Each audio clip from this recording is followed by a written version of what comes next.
दोस्तों ये तब की बात है जब 2005 में इंडिया के एक लेजेंड स्विट्जरलैंड गए थे अपने टूर के लिए। 26 मई 2005 को वो स्विट्जरलैंड में लैंड हुए थे।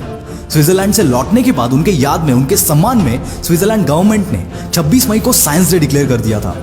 दोस्तों आप समझ ही गए होंगे मैं किसके बारे में बात कर रहा हूँ। जी हाँ दोस्तों, आज की इस बिग शॉट सीरीज में हम बात करेंगे हमारे missile man APJ Abdul Kalam जी के बारे में। उनकी लाइफ की जर्नी और ऐसे ही कुछ इंटरेस्टिंग किस्से अपने अंदाज में मैं आज आपके साथ शेयर करूंगा। एपीजे अब्दुल कलाम जी का जन्म तमिलनाडु के रामेश्वरम शहर के एक छोटे से गांव धनुषकोडी में एक बहुत ही गरीब परिवार में हुआ था, जहां उनके पिता एक छोटी सी नाव चलाया करते थे, जिससे उनकी फैमिली को मुश्किल से 2 वक्त की रोटी नसीब होती थी। उनके घर में कोई भी पढ़ा लिखा नहीं था, लेकिन उन्हें बचपन से ही पढ़ाई लिखाई का बहुत शौक था। गरीब होने के बावजूद उनकी फैमिली उन्हें पढ़ाई के लिए पूरी तरह से सपोर्ट करती थी। लेकिन एपीजे अब्दुल कलाम जी हर सुबह स्कूल जाने से पहले न्यूज़पेपर बेचा करते थे, ताकि उनकी फैमिली पर उनके पढ़ाई का ज़्यादा प्रेशर ना आए। स्कूल में उनके मार्क्स उतने अच्छे नहीं आते थे, लेकिन वो हार्ड वर्किंग स्टूडेंट्स में से एक थे। उनका हमेशा सिर्फ एक फोकस रहता था कि हर दिन कुछ नया सीखा जाए, और इसीलिए वो घंटों घंटों तक पढ़ाई किया करते थे। बचपन से ही वो इंडियन आर्म फोर्सेस के पायलट बनना चाहते थे, इसीलिए उन्होंने अपनी स्कूलिंग खत्म होने के बाद मद्रास इंस्टीट्यूट ऑफ टेक्नोलॉजी के तहत एरोस्पेस इंजीनियरिंग में एडमिशन लिया। ये किस्सा तब का है जब वो मद्रास इंस्टीट्यूट ऑफ टेक्नोलॉजी में पढ़ रहे थे। उस वक्त वो एक सीनियर क्लास कॉलेज के प्रोजेक्ट पर काम कर रहे थे, और उस प्रोजेक्ट के प्रोग्रेस को लेकर कॉलेज के डीन उनसे बहुत गुस्सा हो गए, और उन्होंने एपीजे अब्दुल कलाम जी से कहा कि अगर 3 दिन में ये प्रोजेक्ट कंप्लीट नहीं हुआ तो मैं तुम्हारी स्कॉलरशिप कैंसिल कर दूंगा। ये बात सुनकर एपीजे बहुत घबरा गए, और उन्होंने दिन रात बैठकर 3 दिन के अंदर उस प्रोजेक्ट को कंप्लीट कर दिया। ये देखकर उनके डीन बहुत खुश हो गए, और उन्होंने एपीजे अब्दुल कलाम जी से कहा कि मैं जानता था तुम्हें वो काबिलियत है, लेकिन मैं ये देखना चाहता था कि तुम में मुश्किल वक्त को सहन करने की क्षमता है या नहीं।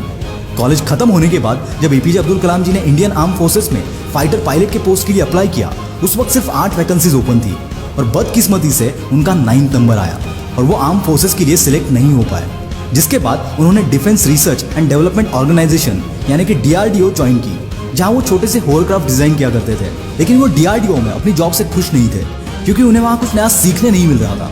तभी उनकी मुलाकात हमारे इसरो के फाउंडर विक्रम साराभाई जी से हुई। उनको एपीजे अब्दुल कलाम जी की मेहनत और हर वक्त कुछ नया सीखने की चाह बहुत पसंद आई, और उसके बाद उनका डीआरडीओ से इसरो में ट्रांसफर हुआ। इसरो में एपीजे अब्दुल कलाम इंडिया के सबसे पहले successful satellite launch SLV-3 Rohini के प्रोजेक्ट डायरेक्टर थे। उसके बाद उन्होंने कई प्रोजेक्ट्स इनिशिएट किए। 1980s में पृथ्वी मिसाइल सक्सेसफुली लॉन्च करने के बाद उन्हें नासा ने जॉब ऑफर करने की कोशिश की, लेकिन उन्होंने उसे ठुकरा दिया।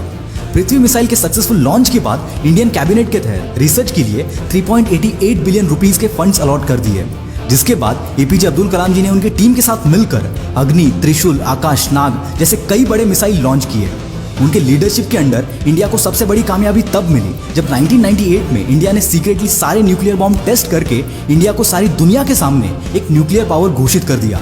जिसके बाद एपीजे अब्दुल कलाम जी को मिसाइल मैन ऑफ इंडिया के नाम से बुलाया गया। 2002 में एपीजे इंडिया के 11th प्रेसिडेंट बने। अपने प्रेसिडेंशियल टर्म के वक्त जब वो केरला विजिट के लिए गए थे, उस वक्त उन्होंने 2 लोगों को केरला के राजभवन में as a presidential guest invite किया था। वो 2 लोग कोई बड़े सेलिब्रिटी नहीं थे, बल्कि एक चपरासी और एक छोटे से होटल का मालिक था, जिनके साथ उनकी त्रिवेंद्रम में काम करते वक्त दोस्ती हो गई थी। ऐसा ये किस्सा 2005 का है, जब उनकी फैमिली राष्ट्रपति भवन में रहने आई थी।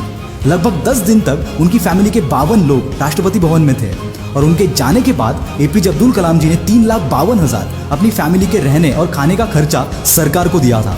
जब एक रिपोर्टर ने उनको ये पूछा कि आपने सरकार को पैसा क्यों दिया, तो उन्होंने जवाब देते हुए कहा था कि सरकार मेरे रहने और खाने का पैसा देती है, ना कि मेरे परिवार के।